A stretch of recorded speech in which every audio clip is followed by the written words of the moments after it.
Hi lovely and darling viewers, it's Jen here at Check Her Joy. This time I'm reviewing Henry V by William Shakespeare. This is one of his history plays, and it's probably his best known war play with a couple of really epic battles thrown in there. It includes the Once More to the Breach speech and also the St. Crispian's Day speech, which are amazing. So this one is part of like a series of plays. It follows Henry IV Part 1 and 2, in which we get to see Henry V be this young prince, this playboy prince who just cares about drinking and partying and women and not so much about being regal and being, the next king of England. He doesn't take it seriously until his father dies, and then he has to take it seriously, has it thrust upon him, and since he wasn't taking it, since he was goofing off before, now he's got to make up time and has to gain everybody's respect. Since this is a Shakespeare play, I'm going to basically spoil it and go through towards the end, so if at any point you think you've got what the gist of this play is and you want to stop watching this video, that's fine. But I am going to go through the end and what happens at the end of the play. Basically, we're following Henry V as he is king and trying to figure out who he is as king. We're also following his ex-friends from when he was the prince and goofing off, and how they are dealing with the war itself and fighting in it, but also, like, Henry was their friend, and now he's not anymore. He's basically cast them aside. And then we've also got the French court, who are basically not taking the English seriously, and also Princess Catherine, the French princess that Henry wants to marry, and she's basically there for a political alliance, but also she's like, well, this is going to happen. I'm a princess. I was going to have to marry some noble anyway, so she's trying to learn English. She doesn't know any before the play starts, and there's a hilarious scene in here where she's trying to learn English that is just amazing. I do actually really like this play, despite it being a war play, which is not normally my thing, and being a history. But it's also Shakespeare, so there's enough scenes in here that are really, really funny, and the entire play can be done comedically. But there's also serious moral, philosophical explorations about war and about growing up and trying to gain respect and what a royal and a ruler should be that are explored in this play. So there's everything, as is often the case with Shakespeare. So Henry V becomes King of England. He has all these advisors telling him he should go take over France because he's got this distant claim to the throne. He should act upon it. If he gains France, he'll gain respect. He'll gain more power. France is gorgeous. England always is looking at, like, let's go get France, guys.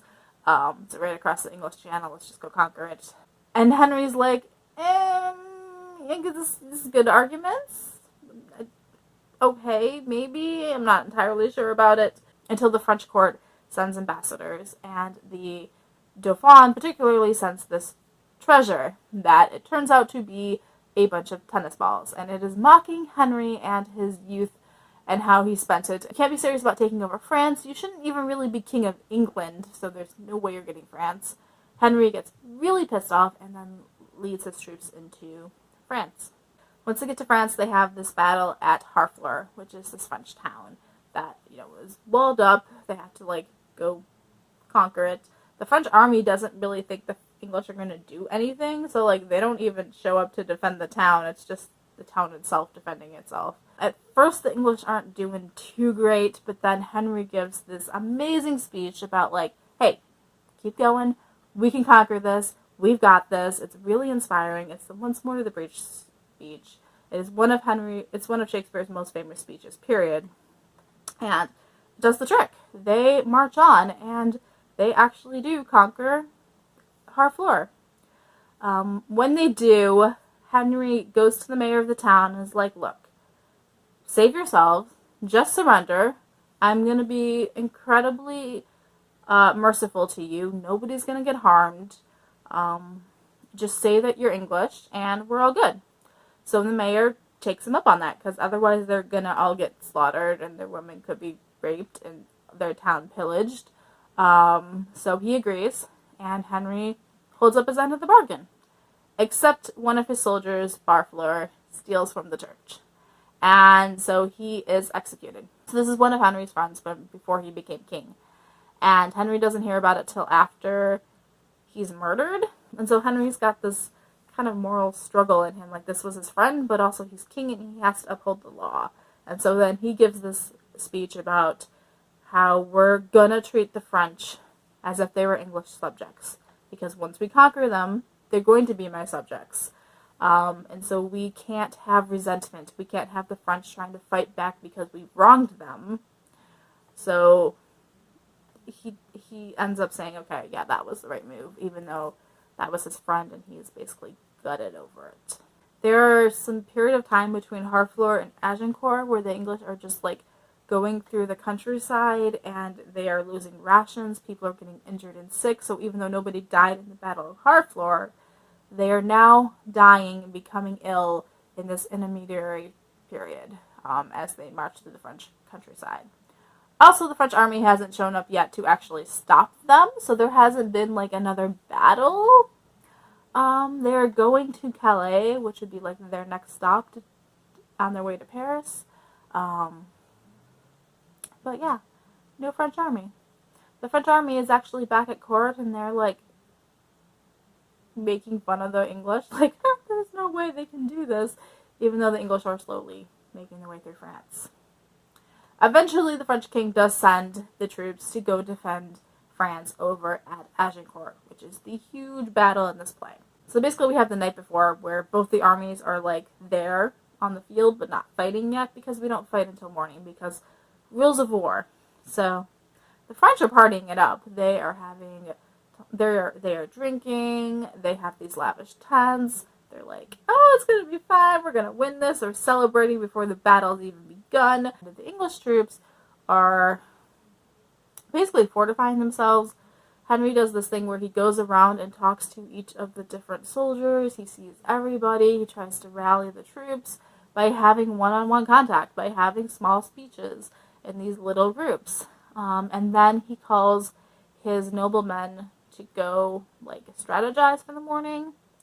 And during that period where the generals are planning the war, Henry takes one of the officers' cloaks, disguises himself, and then goes amongst the people again. And he really gets this glimpse of how the army feels about him. He meets some of his old friends like Pistol, who, even though he doesn't recognize Henry as being king, is like, yes, the king is amazing. He's got this heart of gold. He can do no wrong. But then he also meets this other group of soldiers that are basically contemplating whether or not, like, if they die in war, is it their fault? If the war is unjust, are they going to be judged for it? Like, if they get to the afterlife, if the war is wrong, is it on them or is it on the king? And so Henry kind of gets a little mad at them because they're arguing against the king. They're questioning his authority, but he also can't say, hey, I'm the king, shut up. So he argues the point of like, hey, the king is just a man, like any other man, like me. When he doesn't have all the robes and the crown and he's just naked, he looks like any other guy. And they're like, well, yeah, but he's still the king. So Henry gets to see the other side of the war from the soldiers' perspectives. So the morning of the fight, right before it's about to start, Henry has to rally the troops, in particular the generals, because they're like, man, I wish we had more people. Look at that French army. They outnumber us like 5-1 or something ridiculous. There's no way we're going to win. And Henry basically comes back and says, no, the guys who are here are all we need. We don't need anybody else. In fact, if more people showed up, then our glory for winning this battle, our glory for fighting in this battle would be less. So don't wish one more person. And he does such a good job that the generals are actually like, you and I could just take them on. We don't need anybody else. And Henry's like, there you go. That's what I'm talking about. Yeah, we've got this. This is a battle that is going to live in infamy. Like, it's the Crispian's Day. Like, this is a famous day. When we go back to England, anybody who fought in this is going to be telling people about their battle wars. They'd be like rolling up their sleeves and like, look at these scars. I got them at the Battle of Agincourt. I got them on Crispian's Day. I was fighting along Henry V, and I made it back alive. And all these people who are too cowardly to come, all the men who stayed in England, they're going to be so jealous. Because we're going to have so much glory because we did it with so little people. Within this speech are the famous lines, we few, we happy few, we band of brothers. This, like, we are all in this together, this army. We may be small, but we have fight in us. And so, even though the French are coming into this fight fresh, even though the French are coming into this fight outnumbering us by a ridiculous amount, even though they're better trained. The English have the heart, and when the battle actually does go through, the English end up winning it by a lot. The French surrender because they have lost 1,500, 2,000 people, something like that, some ridiculously large number, and the English dead number 30. They've lost 5 generals, 5 like noblemen, and then the 25 normal people. Some of the dead are actually just their boys. So the youngest ones who came with the ones who aren't really adults yet, they were just tasked with guarding the supplies. And so the Dauphin breaks through the lines and just slaughters all these young boys that like aren't even supposed to be killed. It's against the rules of war at the time to do that. So this really angers Henry, and before he even knows the battle is won, he has all the prisoners of war slaughtered to get back at the Dauphin for killing the boys that weren't on the table at all. So this is a bit controversial of a scene to be like, so we killed the prisoners of war, but also the Dauphin shouldn't have killed the boys. Moral questions there. But when Henry finds out that they won the battle so much, he gives all the glory to God. He's like, hey, this was amazing, and there is no way, this is a miracle, there's no way we could have done this without God, and so it is clearly my divine right to rule France. Dauphin is humiliated. His army was completely thoroughly beaten. He lost one of his best friends, so the French basically concede. Henry goes to Paris, he meets with the French king, they work out the actual like agreements and terms, and Henry gains France. He also gains Catherine, the princess, which was, he when they go into negotiations, he says, my chief goal is to marry Catherine. And so he is left alone with Catherine and just her maid, and he attempts to woo Catherine in this gorgeous scene, but Catherine doesn't speak English very well, and Henry speaks almost no French. It's horrendous. His French speaking is awful. But he attempts to woo her despite the language barrier, and ends up having, despite their like follies, which end up being a bit funny, he charms her enough that she does agree to marry him. Not just like okay, you're not so bad. You're a handsome prince, basically. You've conquered England, and Henry ends up offering her not only England, he's also got Ireland, but now he's got France too. So how can you say no to 3 different countries? She's gonna be queen of like everything. So she is charmed, she agrees, her father agrees, and Henry ends up marrying Catherine. And it's a relatively happy ending, except Shakespeare reminds us also that Henry is going to die young. He is going to leave his infant son, King of England, Henry VI, because Henry VI is just a baby at the time, and he has too many people trying to rule in his stead who are making conflicting agreements and stuff. Basically, England ends up losing France, and everything that Henry V fought for, is lost during his son's reign. So, bittersweet ending, reminding us of all that. This play has a lot of ways to be interpreted. I really see it as an exploration of what the crown is, and what ruling is, and the responsibilities of the king towards his people. I think trying to conquer France was kind of ridiculous to begin with, but he does actually do it, and it's kind of inspiring. My favorite parts are where Henry meets with his people one-on-one, particularly when he disguises himself and goes amongst the troops. And then he has some really amazing speeches in there, too, because he understands the people, because he spent time with commoners. All those days where he was carousing, like, he actually knows what actual Londoner, he knows what the life of a Londoner is because of that. And I think it makes him a little bit stronger and a little bit more sympathetic of a king. So I do really like this play. I think I gave it 4 stars. Yeah, I gave it 4 stars, mainly because I don't like fighting, but it depends how it's presented.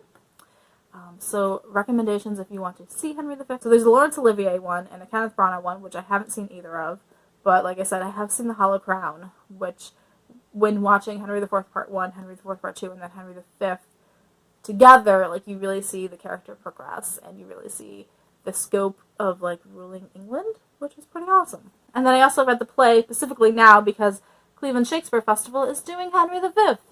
Like, right now, I went and saw it last night at the premiere. So June 21st through the July 7th of 2019, if you're in the Cleveland area, check them out. The rest are doing Much Ado About Nothing this year, which is my favorite Shakespeare play, period. I've already reviewed Much Ado, so I'll link that one. And I also recommend going to check out Much Ado July 19th through August 4th of 2019. This is my plug. I love Cleveland Shakespeare Company. Getting to see Shakespeare outside in the park for free, obviously, is the best part.